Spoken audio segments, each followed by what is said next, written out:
കാലങ്ങളായി നമ്മൾ കണ്ടിട്ടല്ലേ? ഒരുപാട് കാലം. നമ്മൾ പൊന്നിൽ അതെ അതെ ആരംഭിച്ചതാണ് ആദ്യം നമ്മൾ കണ്ടുമുട്ടിയത്. അതിനുമ്പ് നമ്മൾ കണ്ടുമുട്ടി ആലപ്പുഴയിൽ അശോകന്റെ അശ്വത് കുട്ടി എന്ന സിനിമയിലെ പാച്ചിക്കായും കമലും അല്ലേ? അതെ. അതിന് മുമ്പും അശോകന് ഓർമ്മയുണ്ടാവില്ലേ, അത് അശോകന്റെ ആദ്യത്തെ പടം പെരുവഴിയമ്പലം. അതെ, അതിന്റെ രാധാകൃഷ്ണൻ ചേട്ടനാണ് അതിന്റെ. ഞാൻ അന്ന് അദ്ദേഹത്തിന്റെ അസിസ്റ്റന്റ് ആയിട്ട് വർക്ക് ചെയ്തിട്ടുണ്ട്. ബ്ലാക്ക് ആൻഡ് വൈറ്റ് പടം. അത് ഞാനിപ്പോ പറയുന്ന കാര്യമാണ്. അന്ന് ഞാൻ ചോദിച്ചു, ഏതാണ് ഒരു കൊച്ചു പയ്യൻ, കറിയാച്ചനോട് ചോദിച്ചു. അവനെ പുതിയ പയ്യനാണ് എന്നൊക്കെ പറഞ്ഞു. പിന്നീടാണ് ഇപ്പോൾ കാണുന്ന അശോകൻ. ഇപ്പം ഏതൊക്കെ സിനിമകളാണ് ഇപ്പോൾ ചെയ്തുകൊണ്ടിരിക്കുന്നത്? ഞാനിപ്പോൾ മെയിനായിട്ട് ചെയ്യുന്നത് ശ്യാമപ്രസാദിൻ്റെ അരികെ. അതിലൊരു പാട്ട് റെക്കോർഡ് ചെയ്തിട്ടുള്ളൂ. പിന്നെ ശ്യാമിൻ്റെ ഒരു പ്രത്യേക രീതിയാണ്. ഒരേ കടലിൽ പാട്ട് മുമ്പ് ചെയ്താലും നമ്മൾ പിക്ചറൈസ് ചെയ്യുന്നത് ഒരു പാട്ടിട്ട് നായകനും നായികയും പാടി നടക്കുന്ന സ്വഭാവമല്ല. പാട്ടൊക്കെ അതിൻ്റെ ബാക്ക്ഗ്രൗണ്ട് ആയിട്ട് ഇങ്ങനെ അതിൻ്റെ റീ റെക്കോർഡിങ് പോലെയാണ് പാട്ടുകൾ വരിക. ആ പാട്ടുകളുടെ കൂടെ ഡയലോഗ് ഉണ്ടാവും. ഇപ്പം അദ്ദേഹം ആ പടം മുഴുവൻ ഒരു പാട്ട് മാത്രം, ഒരു ഭജൻ സോങ് മാത്രം ശ്വേത പാടിയിട്ടുള്ള ഒരു പാട്ട് പിക്ചറൈസ് ചെയ്തു സാധാരണ ഫോർമാറ്റിൽ. ബാക്കി ഇനി 4 പാട്ട് കമ്പോസ് ചെയ്യാനുള്ളത് ഇത് അദ്ദേഹം പടം എനിക്ക് തരികയാണ്. എന്നിട്ട് പടത്തിൽ പാട്ട് ഇന്ന സ്ഥലത്ത് തൊട്ട് ഇന്ന സ്ഥലം വരെ പാട്ടിൻ്റെ ലെങ്ത്ത്. അപ്പോൾ ആ ഡയലോഗോട് കൂടിയിട്ടാണ് നമ്മളതുമേ ചിലതിൽ പടത്തിൽ ആവശ്യമുള്ള ഡയലോഗ് അതിലുണ്ടാവും. അതിൻ്റെ ബാക്ക് ഡ്രോപ്പിലാണ് നമ്മൾ പാട്ട് കമ്പോസ് ചെയ്യേണ്ടത്. റീ റെക്കോർഡിങ് പോലെ തന്നെ പാട്ട് കമ്പോസ് ചെയ്യണം. പിന്നെ തിരുവമ്പാടി തമ്പാൻ എന്ന് പറഞ്ഞിട്ട് നമ്മുടെ ഇദ്ദേഹത്തിൻ്റെ പടം, ഇങ്ങനെ പത്മകുമാർ ജയറാമിൻ്റെ പടം, അതിൻ്റെ പാട്ടുകളൊക്കെ റെക്കോർഡ് ചെയ്ത് അത് ഷൂട്ടിങ് ഓൾമോസ്റ്റ് പൂർണ്ണമായി. അതിനകത്ത് ഒരു പാട്ട് ഏതെങ്കിലും 3-4 വരി അത് കേട്ടാൽ കൊള്ളാം. പാടാലോ. അതിന് പാടാൻ നമുക്ക് കൂടെ ആരെങ്കിലും വായിക്കണം. പക്ഷെ ആ വായിക്കുന്നതിന് ഒരാളെ നമ്മളിപ്പോൾ ഇവിടെ തേടുകയാണെങ്കിൽ ആ പാട്ട് എൻ്റെ കൂടെ പ്രോഗ്രാം ചെയ്ത, ഒറിജിനൽ പാട്ട് പ്രോഗ്രാം ചെയ്ത ഒരു വ്യക്തി ഇവിടെ ഉണ്ട്, മിസ്റ്റർ റോണി. റോണി ആ ഒരു ശ്രുതി ഒന്ന് വെറുതെ ചുമ്മാ അൺപ്ലഗ്ഡ് ആയിട്ട് വായിച്ചാൽ. ഓക്കെ. ആരാണു ഞാൻ നിനക്കെന്നു നീ ചോദിച്ചു, ആരല്ല ഞാനെന്നൊരുത്തരം തന്നു, നുള്ളി നീ തുള്ളി തുളുമ്പി നിന്നുള്ളിൽ ഉത്സവരാത്രി എഴുന്നള്ളി നിന്നു, ആരാണു ഞാൻ നിനക്കെന്നു നീ ചോദിച്ചു. ഇതിൻ്റെ ഒരു കഥ പറയാം. ഇതിപ്പോ പെട്ടെന്ന് എനിക്കുണ്ടായ ഒരു അനുഭവം അശോകനുണ്ടായെന്ന് എനിക്ക് തോന്നുന്നു. ആദ്യത്തെ ലൈൻ ശ്രദ്ധിച്ചോ? ആരാണ് ഞാൻ നിനക്ക് എന്ന് നീ ചോദിച്ചു. എന്താ സംഭവം മനസ്സിലായ? അതിന് ഉത്തരം പറയുന്നത് ആരല്ല ഞാനെന്നൊരു ഉത്തരം തന്നു എന്ന് മെയിൽ പാടുമ്പോഴാണ് അതിൻ്റെ ഇത് വരി കാണുമ്പോൾ നമുക്ക് മനസ്സിലാവില്ല. പിന്നീട് നമ്മൾ ഡിവൈഡ് ചെയ്യുന്നത് അത്ര തന്നെ. അതാണ് ഇത്. അപ്പം ഇത് എഴുതിയത് മധു വാസുദേവ് എന്ന് പറഞ്ഞിട്ട് മഹാരാജ്, അദ്ദേഹത്തിൻ്റെ ആദ്യത്തെ വർക്കാണ്. മഹാരാജാസ് കോളേജിലെ പ്രൊഫസറാണ്, ഹിന്ദി പ്രൊഫസറാണ്. അദ്ദേഹത്തിന് ഒരുപാട് ഇതൊക്കെ അവാർഡുകളൊക്കെ കിട്ടിയിട്ടുണ്ട്. സംഗീതജ്ഞനല്ലെങ്കിലും സംഗീതത്തിനെ കുറിച്ച് ഒരുപാട് അനലൈസ് ചെയ്ത് ഒരുപാട് തിയറിയൊക്കെ അദ്ദേഹം ഓരോരോ ആംഗിളെ കുറിച്ചൊക്കെ എഴുതിയിട്ടുണ്ടായിരുന്നു. അദ്ദേഹത്തിന് ഡോക്ടറേറ്റും എന്തോ കിട്ടിയിട്ടുണ്ട്. വളരെ നല്ല ഒരു പ്രതിഭയാണ്, നല്ല ഭാവിയുള്ള ആളാണ്. അപ്പം ഞാൻ ഈ പാട്ട് എങ്ങനെ അദ്ദേഹം ഇതിലേക്ക് വന്നു എന്നുള്ളതാണ് എൻ്റെ ഭയങ്കര കോമഡി. അതിൻ്റെ സ്ക്രിപ്റ്റ് റൈറ്റർ സുരേഷും പത്മകുമാറും പ്ലാൻ ചെയ്തൊരു കാര്യമാണ്. അതെനിക്കറിയില്ല. ഞാൻ കമ്പോസിങ്ങിനായിട്ട് ഗുരുവായൂർ പോകുന്നു, ഹോട്ടലിൽ കയറി റൂമിലിരിക്കുമ്പോൾ എൻ്റെ കട്ടിലുമ്മേ ഞാൻ ബാഗ് വെച്ചപ്പോൾ ഒരു ബില്ല് കാണുന്നു. ഏത് ഹോട്ടലിലത്തെ ചായ കുടിച്ച ബില്ല്. അപ്പം ഞാൻ ഈ ബില്ല് എന്താ, ഞാൻ വരുന്നതിന് മുമ്പ് ആരോ ചായ കുടിച്ച് പോയിരിക്കുന്ന പോലെ. അപ്പം ബില്ലല്ല, ബില്ലിൻ്റെ അപ്പുറത്ത് ഒരു 4 വരി, ആരാണ് ഞാൻ നിനക്കെന്നു നീ ചോദിച്ചു, ആരല്ല ഞാനെന്നൊരു ഉത്തരം തന്നു, ഇത്ര എഴുതിയിട്ടുള്ളൂ. അപ്പോൾ അപ്പോഴേക്കും ഞാനിത് വായിച്ച സമയം കറക്റ്റായിട്ട് ഡയറക്ടറും സ്ക്രിപ്റ്റ് റൈറ്ററും എൻട്രിയാണ്. അവർ പറയുന്നു നമുക്ക് പാട്ട് കമ്പോസിങ് എന്നൊക്കെ പറഞ്ഞ് കഥയൊക്കെ പറയുന്നു, ഇരുന്നിട്ട് പറയുന്നു. അപ്പോൾ അപ്പോഴാണ് ഞാൻ ചോദിച്ചത്, ഇവിടെ ഒരു സംഭവം എഴുതി വെച്ചെടുത്ത് കണ്ടോ എന്ന് ചോദിച്ചു. അപ്പോൾ അവർ ചോദിച്ചു, എങ്ങനെയുണ്ട്, അത് കൊള്ളാമോ? ഞാൻ പറഞ്ഞു, ഉഗ്രനല്ലേ. അത് എഴുതിയ ആൾ ഇവിടെ വന്നിട്ടുണ്ട്. ഭയങ്കര നിമിത്തമാണല്ലോ, യോഗമാണ്. ഇതൊക്കെ അവർ പ്ലാൻ ചെയ്താണ്. അങ്ങനെ അവർ ഉടനെ പിന്നെ അവർ സസ്പെൻസ് വിട്ട് അവർ ഒരു പേപ്പർ എടുത്ത് തന്നു. അവരുടെ ഉദ്ദേശം എന്താണെന്ന് വെച്ച് കഴിഞ്ഞാൽ നമ്മൾ സംഗീതം ഈണമിട്ട് പിന്നീട് പാട്ടുണ്ടാക്കുന്ന ഒരു രീതിയാണല്ലോ ഇപ്പോൾ അധികം നടക്കുന്നത്. അപ്പോൾ എഴുതിയ ഓൾറെഡി ഉള്ള ഒരു പാട്ടിനെ നമ്മൾ ട്യൂൺ ചെയ്യണം പഴയ രീതിയിൽ. പക്ഷേ ഞാൻ പറഞ്ഞു ഇത് ഉഗ്രം പാട്ടാണ്, ഇത് നിങ്ങൾക്ക് ഓക്കെ ആണെന്ന് വെച്ച് കഴിഞ്ഞാൽ എനിക്ക് വളരെ സന്തോഷം. 5 മിനിറ്റ് കൊണ്ട് പാട്ട് ട്യൂൺ കഴിഞ്ഞു ഓൺ ദി സ്പോട്ട്. ആദ്യം ചെയ്ത സംഗീത സംവിധാനം നിർമ്മിച്ച സിനിമ, അതിലെ പാട്ട് ഏതാണ്? അങ്ങനെ അതിൻ്റെ ഒരു കാര്യങ്ങളും ഞാൻ ആദ്യമായിട്ട് കമ്പോസ് ചെയ്ത പാട്ട് നീയൻ സർഗ സൗന്ദര്യമേ ഭരതേട്ടൻ്റെ പാട്ട്, കാതോട് കാതോട്. ഞാൻ ഉദ്ദേശിച്ചത് തന്നെയാണ്, എൻ്റെ സംശയം ഉണ്ടായിരുന്നത് തന്നെയാണ്. നീ എൻ സർഗ സൗന്ദര്യമേ പാട്ടാണത്. കാതോട് കാതോരം. അതൊക്കെ ഒരു ഭാഗ്യമാണ് നമുക്ക്. ആദ്യത്തെ പടത്തിലെ പാട്ടൊക്കെ നന്നാവുക അതൊരു മേലേക്ക് നോക്കിയിട്ട് നന്ദി പറയാൻ മാത്രമേ നമുക്ക് പറ്റുള്ളൂ. ഈ പാട്ട് പാടാനായിട്ട് ഇവിടെ പാടാൻ ഒരു നല്ല ഗായകൻ എത്തിയിട്ടുണ്ട്, സ്വാതി സുരേഷ്. കേൾക്കാം. സന്തോഷം.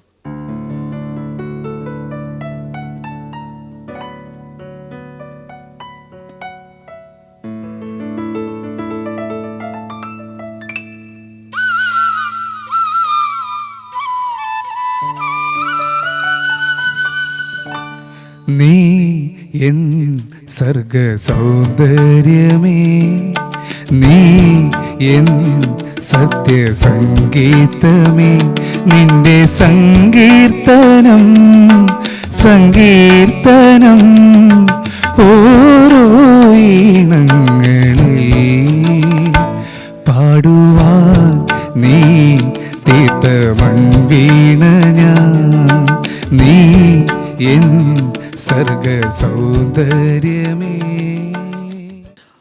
ഈ പാട്ടിൻ്റെ ഏറ്റവും വലിയ പ്രത്യേകത എന്ന് പറഞ്ഞു കഴിഞ്ഞാൽ ഇത് ഞാൻ വയലിനിൽ തന്നെയാണ് കമ്പോസ് ചെയ്ത് ട്യൂൺ. അന്ന് ലാലാല പാടാൻ അറിഞ്ഞൂടാ എനിക്ക്.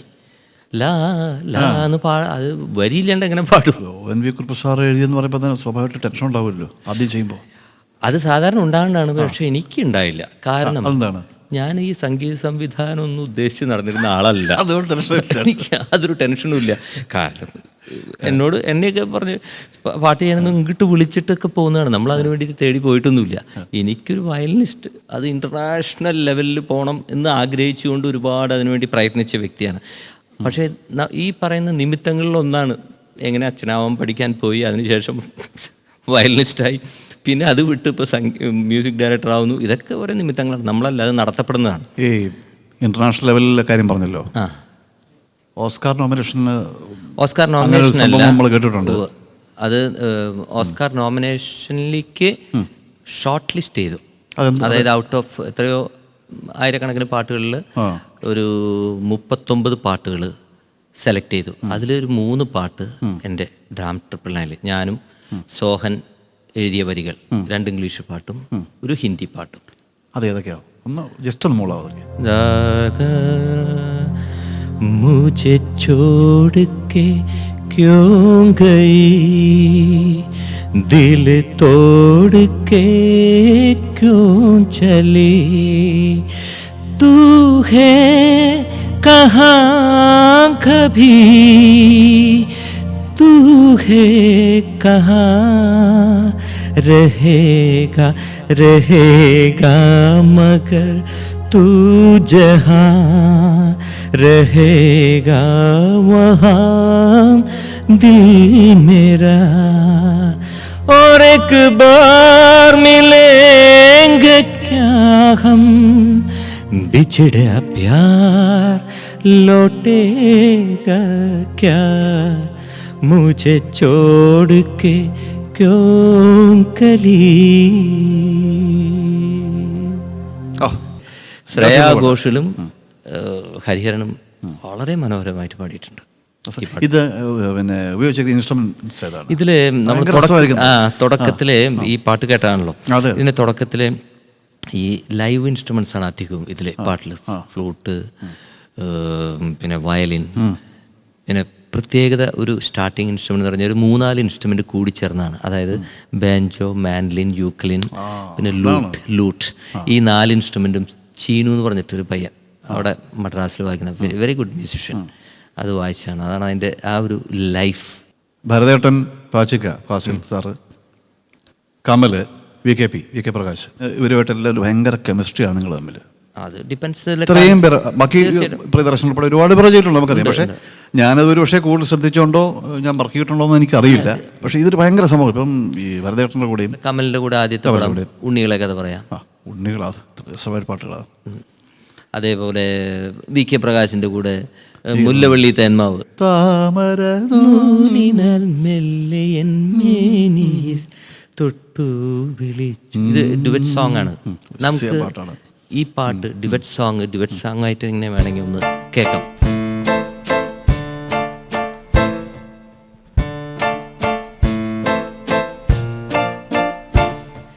താമര നൂലിനാൽ മെല്ലെ എൻ മേനിയിൽ തൊട്ടു വിളിക്കൂ.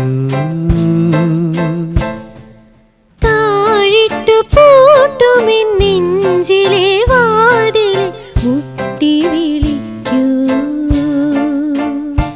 എന്റെ മാറോടു ചേർത്തൊരു പാട്ടുമൂളൂ. മണിവിരലിനാൽ താളമീടൂ. മെല്ലെ മെല്ലെ എന്നെ നീയുറക്കൂ. ആരിരാരാരിരാരു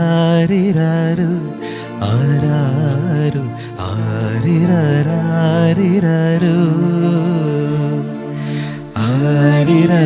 ആരിരാരാരിരാരു ആരാരു ആരിരാരാരിരാരു.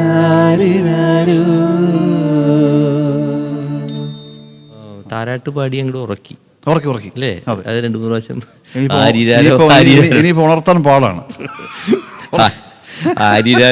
ആരിരാരോ ഉണ്ടായത് അതെങ്ങനെ വന്നു എന്ന് എനിക്കിപ്പോൾ ഓർമ്മ വരികയാണ് പെട്ടെന്ന്. കാരണം ചില പാട്ടുകളുണ്ട് വി കെ പ്രകാശിന് ഭയങ്കര ക്രേസാണ്. ശരിയാണ്. എന്നെ ഏത് പടത്തിൻ്റെ കമ്പോസിങ്ങിനോ അല്ലെങ്കിൽ വല്ല അഡ്വർടൈസ്മെന്റ് മ്യൂസിക്കിന്റെ കമ്പോസിങ്ങിനോ ചെന്ന് കഴിഞ്ഞാൽ ഉടനെ ചില പാട്ടുകൾ ഇങ്ങോട്ട് പാടിക്കും. പഴയ പാട്ടുകൾ അതൊന്നും പാടി പാട്ട് കേൾക്കാൻ, അത് നേരിട്ട് പാടി കേൾക്കാൻ ഇഷ്ടമാണ്. അങ്ങനെ പാടും. പക്കൂട്ടത്തില് വേണുവാണല്ലോ പാടുന്നത്. വേണുഗോപാൽ. അപ്പോൾ വേണുഗോപാൽ തന്നെ പാടിയ മറ്റൊരു പാട്ടിന്റെ ഫീലാണത്. ഏതാണെന്നറിയും? ആരിരാരോ എന്നുള്ള ഏതോ വാർമുകിലിൻ കിനാവിലെ മുത്തായി നീ വന്നു. ആരിരാരോ ആരാരോ ആരിരാരോ. അതിന്റെ താളം അറിയുന്നുള്ളൂ. എനിക്കൊരു പാട്ട് പാടിയിട്ടുണ്ട്. തീർച്ചയായിട്ടും പാടിയിട്ടുണ്ട്. അത് തീർച്ചയായിട്ടും ഇത് എന്തൊരു നിമിത്താണ്. മൃത്യുഞ്ജയം. അത് എന്നോട് ചിലർ ചോദിച്ചു. പ്രിയതേ എൻ പ്രിയതേ നരനരനരന്തുതി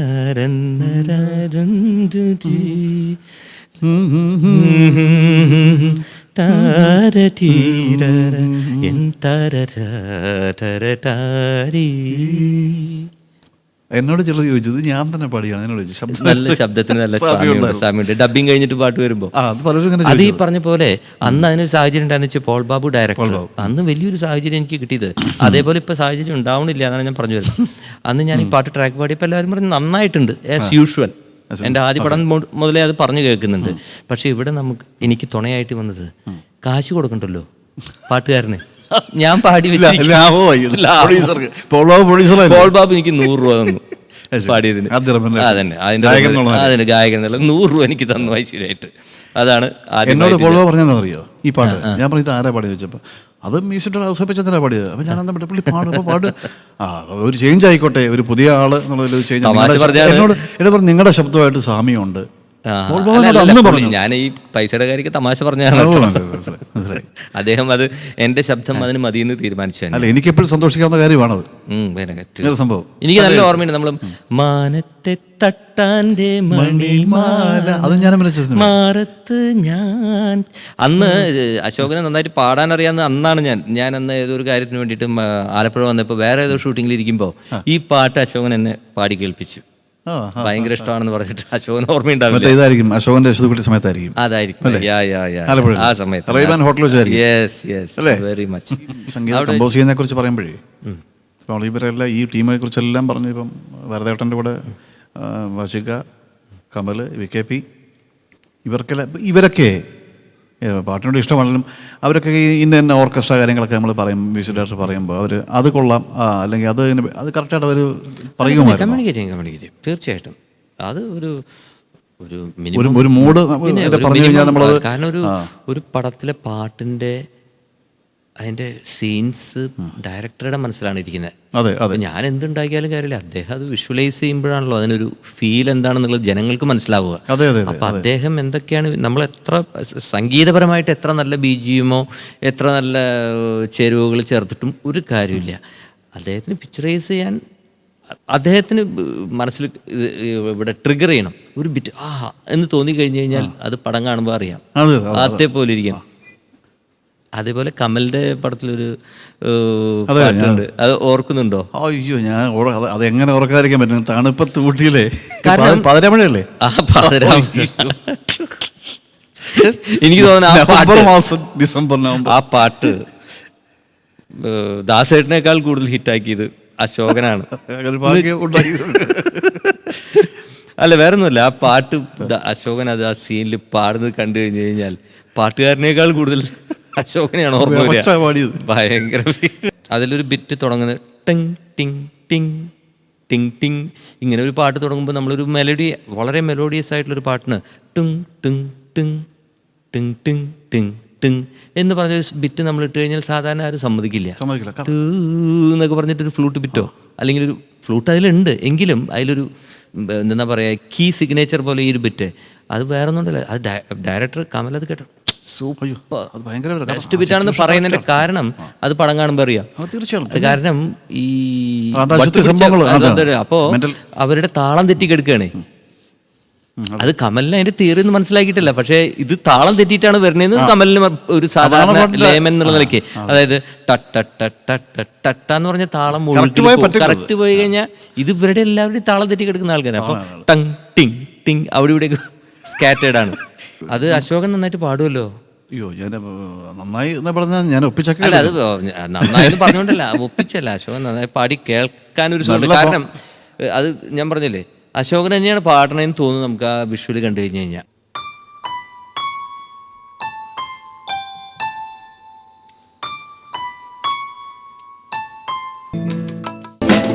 കുടമുറി കല്യാണം ദേവി എനിക്കിന്നു മാംഗല്യം.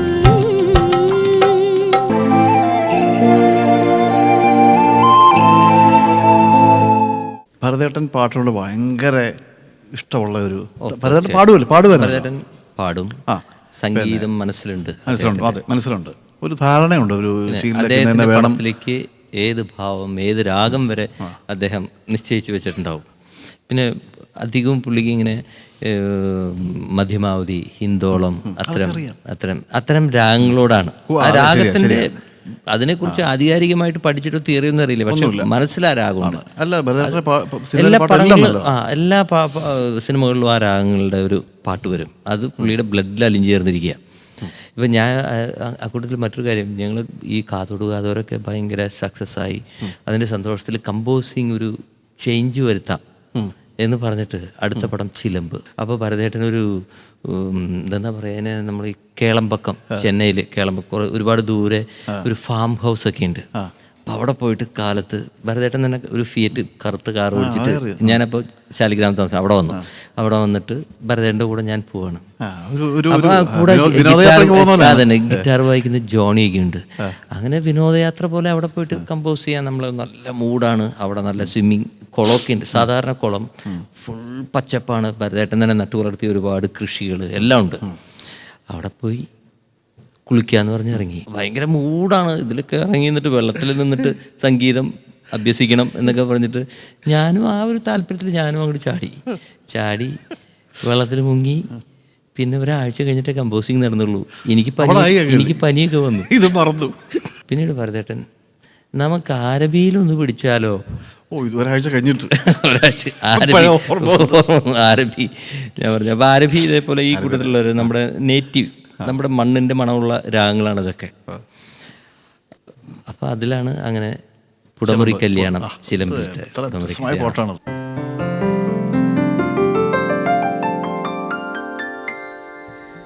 കുടമുറിക്കല്യാണം ദേവി എനിക്കിന്നു മാംഗല്യം.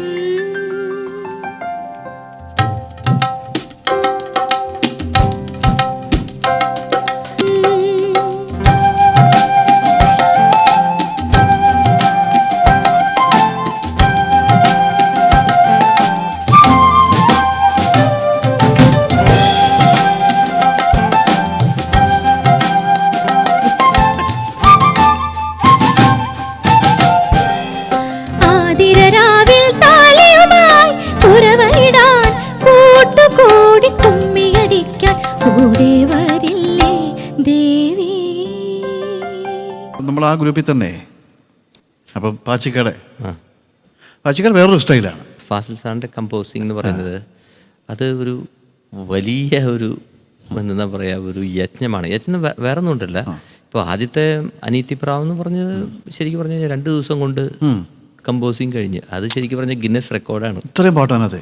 5 പാട്ട് വിത്തിൻ 2 days കമ്പോസിങ് കഴിഞ്ഞു. അതെന്തോ പെട്ടെന്ന് അങ്ങനെ സംഭവിച്ചു പോയതാണ്. പക്ഷെ മറ്റേതൊക്കെ ഒരുപാട് സമയമെടുക്കും. അത് സംഭവം എന്താണെന്ന് വെച്ച് കഴിഞ്ഞ് കഴിഞ്ഞാൽ അദ്ദേഹത്തിൻ്റെ സ്ക്രിപ്റ്റിംഗ് നടക്കുന്നതിന് മുമ്പായിരിക്കും പാട്ടുകളുടെ കമ്പോസിങ് വരിക. കഥ മനസ്സിലുണ്ടാവും. എന്നിട്ട് ഈ പാട്ട് പൂർണ്ണമായതിനു ശേഷം ഈ പാട്ടിനെ അതിൻ്റെ ഉള്ളിൽ ഇങ്ങനെ ഇഴകോർത്ത് കൊണ്ടാണ് അദ്ദേഹം സ്ക്രിപ്റ്റ് ചെയ്യുന്നത്. അതുകൊണ്ടാണ് ഈ പടത്തിൽ പാട്ട് ഭയങ്കരമായിട്ട് നമുക്ക് ക്യാച്ച് ചെയ്യുന്നത്. ആകപ്പാടെ ആയാലും വന്ന് നമ്മൾക്കൊരു പാട്ട് മാത്രം മാറ്റി പാടേണ്ടി വന്നു, മാറ്റി ചെയ്യേണ്ടി വന്നു റെക്കോർഡ് ചെയ്തതിന് ശേഷം. അതിൽ 5ാമത്തെ പാട്ട് മെയിൻ ലവ് സോങ് ഒരെണ്ണം അത് റെക്കോർഡ് ചെയ്തു. ദാസേട്ടൻ പാടി, അരുന്ധതി ഫീമെയിൽ വെർഷൻ പാടി. പക്ഷെ അപ്പോഴൊക്കെ ഒരു ചെറിയ ഡൗട്ട്, ഒരു ക്വസ്റ്റ്യൻ മാർക്ക് കിടക്കുന്നുണ്ട് ആ പാട്ടിൽ. ഇത് ശരിയാണോ അല്ലേ? ഷൂട്ടിങ്ങിന് പോയി. ഫസ്റ്റ് ഷെഡ്യൂൾ കഴിഞ്ഞപ്പോൾ വന്നു, എന്നെ ഫോൺ വിളിച്ചു.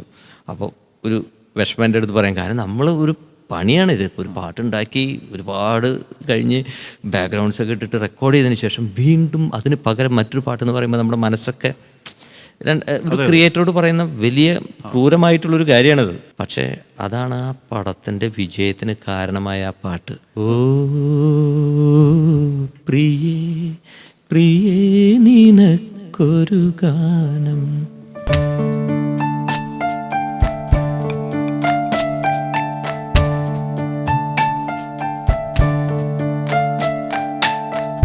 പ്രിയേ നിനക്കൊരു ഗാനം.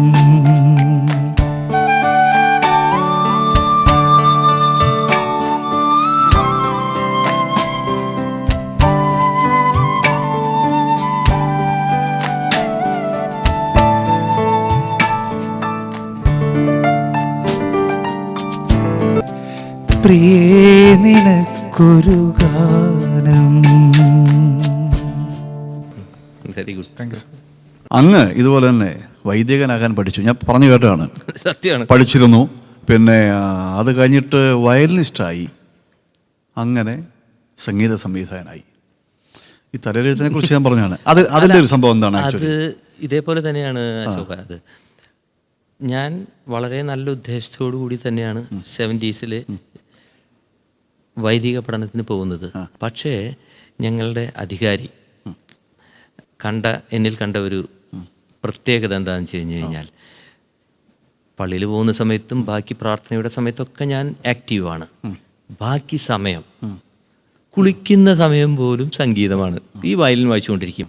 അപ്പോൾ ഒരു പർട്ടിക്കുലറായിട്ട് നമുക്കൊരു കാര്യത്തിനോട് ഒരു പ്രതിപത്തി, അത് ഈ വൈദിക പഠനത്തിന് വൈദികനാകാനുള്ള വ്യക്തികളിൽ ഉണ്ടാകാൻ പാടില്ല. ഒന്നിനോടും പ്രത്യേകിച്ച് താല്പര്യം ഉണ്ടാവാൻ പാടില്ല. ദൈവത്തിനോട് മാത്രമേ ഉണ്ടാവാൻ പാടുള്ളൂ. ശരിയല്ല. അപ്പോൾ അദ്ദേഹം മനസ്സിലാക്കി ഈ പയ്യൻ ദൈവമല്ല വിളിച്ചിരിക്കുന്നത്, സംഗീതമാണ് വിളിച്ചിരിക്കുന്നത്, ഇത് ചോദിച്ച ആളല്ല എന്ന് പറഞ്ഞിട്ട് എന്നോട് വളരെ സ്നേഹത്തോടു കൂടിയിട്ട് എന്നെ റൂമിൽ വിളിച്ചുകൊണ്ടായിട്ട് പറഞ്ഞു, അപ്പോൾ ഞാനൊരു കാര്യം പറയാൻ പോകുന്നത് കേട്ടിട്ട് വിഷമിക്കണ്ട, അതെല്ലാവരുടെയും നന്മയ്ക്ക് വേണ്ടിയിട്ടാണ്. തന്നെ വിളിച്ചിരിക്കുന്നത് വൈദികനാകാനല്ല, താനൊരു സംഗീതജ്ഞനാവണം. അപ്പോൾ ഇതിൻ്റെ നിമിത്തമാണ്. അങ്ങനെ ഞങ്ങൾ വോയിസ് ഓഫ് ട്രൂത്ത് എന്ന് പറഞ്ഞിട്ടൊരു ഗാനമേള സംഘത്തിൽ തൃശ്ശൂരുള്ളത്, ആറ്റ്ലിയൊക്കെ അടങ്ങിയ ഒരു വലിയ അന്നത്തെ ഏറ്റവും ഫേമസ് ആയിട്ടുള്ള കേരളത്തിൽ പ്രത്യേകിച്ചും വയലിനിസ്റ്റുമാരുടെ ഒരു സങ്കേതമായിരുന്നു ഈ വോയിസ് ഓഫ് ട്രൂത്ത്. അപ്പോൾ അതിലൊരു പ്രത്യേകത എന്ന് വെച്ച് കഴിഞ്ഞാൽ, അതിൽ ഞങ്ങളുടെ അന്നത്തെ അതിലെ മ്യൂസിക് ഡയറക്ടർ മറ്റൊരു വ്യക്തി വളരെ പ്രശസ്തനായിരുന്ന ജോൺസനാണ്. അദ്ദേഹം അതിൽ വയലിൻ വായിക്കും, അക്കോർഡിയൻ വായിക്കും, തബല വായിക്കും, ഗിറ്റാർ വായിക്കും, ഫ്ലൂട്ട് വായിക്കും, എല്ലാം വായിക്കും. അങ്ങനെ ഒരു വ്യക്തിയാണ് ഞാൻ അവിടെ പരിചയപ്പെടുന്നത്. അങ്ങനെ അവരുടെ കൂട്ടത്തിൽ വയലിനിസ്റ്റായിട്ടിരിക്കുമ്പോൾ യാദൃശ്യമായിട്ടാണ് നമ്മൾ ദേവരാജൻ മാസ്റ്റർ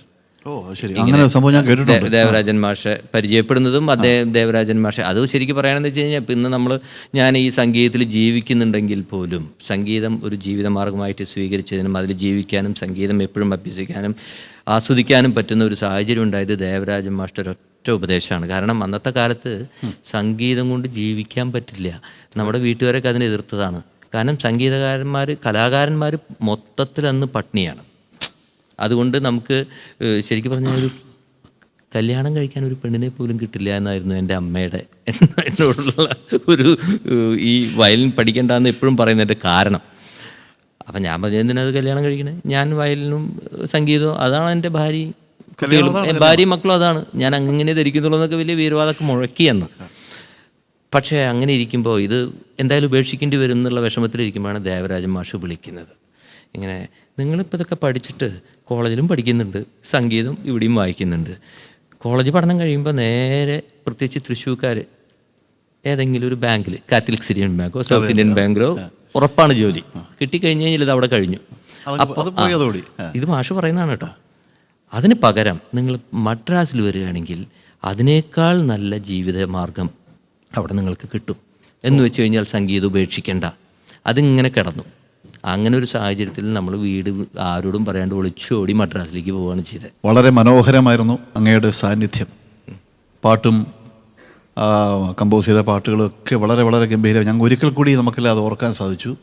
അതിന് എങ്ങനെ നന്ദി പറയണമെന്ന് എനിക്കറിയില്ല. അല്ല, നന്ദി ഞാനാണ് പറയേണ്ടത്. കാരണം എൻ്റെ ഒരുപാട് നല്ല ഗാനങ്ങൾ ഇവിടെ ഈ കുട്ടികൾ അതിമനോഹരമായിട്ട് നല്ല ഫീൽ കൊടുത്ത് പാടി. അപ്പോൾ അത് പിന്നെ അത് മാത്രമല്ല, നമ്മൾ ഒരുപാട് കാലമായിട്ട് ഒരുമിച്ച് ഒരേ സമയത്ത് ഫീൽഡിൽ വന്നിട്ടുള്ള ആൾക്കാരാണ്. അപ്പോൾ വീണ്ടും ഒരു സാഹചര്യം ഉണ്ടായി. നമുക്ക് പ്രോഗ്രാം കാണുന്ന പ്രേക്ഷകരോട് എനിക്ക് ഞാൻ നന്ദി പറയാം. അവരോട് അവരുടെ ഈ അനുഗ്രഹങ്ങളും അവരുടെ സപ്പോർട്ടും ഇനിയും നമുക്ക് എല്ലാവർക്കും വേണം അല്ലേ? പിന്നെ തീർച്ചയായിട്ടും.